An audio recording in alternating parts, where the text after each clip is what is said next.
When the world is just too much, turn it off and turn on positive, encouraging K-Love.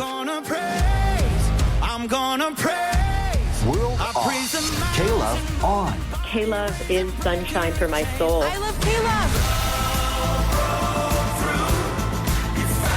Listen now on your radio, online, or on the free K-Love app. K-Love makes me feel so good. Positive, encouraging K-Love.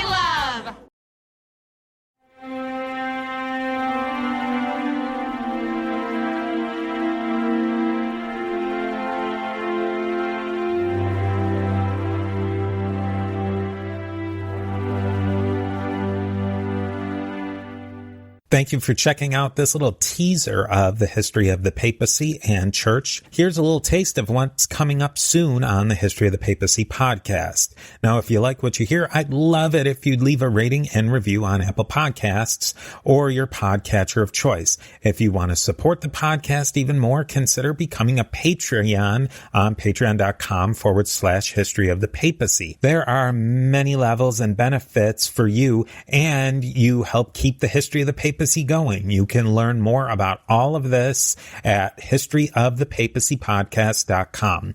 With that, here's another piece of the mosaic of the popes of Rome and Christian church, and I will definitely be talking to you more soon.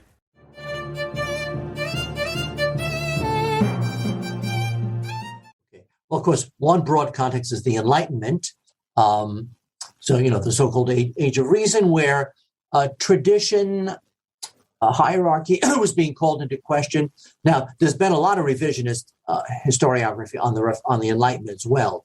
So an older view is that it was largely non or even anti-religious. There were those elements to be sure, but there was also a religious Enlightenment, so a Catholic, Protestant, Jewish Enlightenment. So it's much broader than just an anti-religious stance. But there was a lot of questioning of tradition, of hierarchy, especially by the French philosophers and others.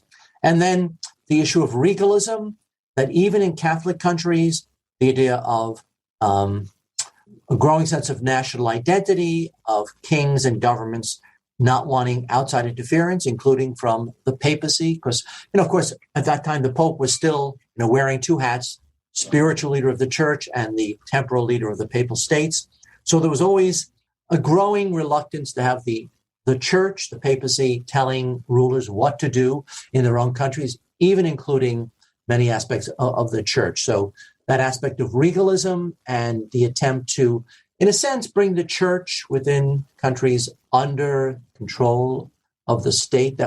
And in many cases, it was not necessarily nefarious. In some cases, it was.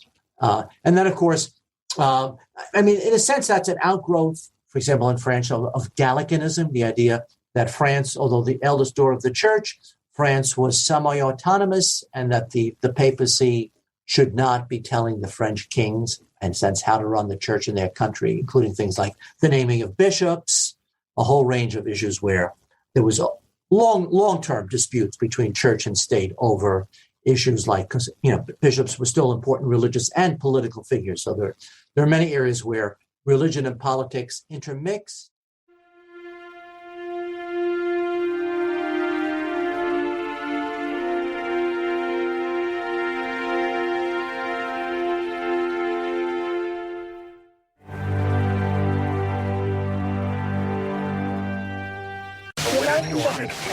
When the world is just too much, turn it off and turn on positive, encouraging K-Love.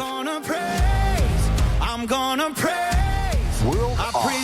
K-Love on. K-Love is sunshine for my soul. I love K-Love. Listen now on your radio, online, or on the free K-Love app. K-Love makes me feel so good. Positive, encouraging K-Love. AI can help you write, research, and solve problems faster than ever before. But there is a problem. Most AI is built on a worldview that does not reflect biblical truth. That's why Dominion Chat exists. Dominion brings the power of AI under the lordship of Christ. All the benefits of modern AI built on a biblical worldview foundation. Your work matters, but so does your soul. Sign up today at dominion.chat.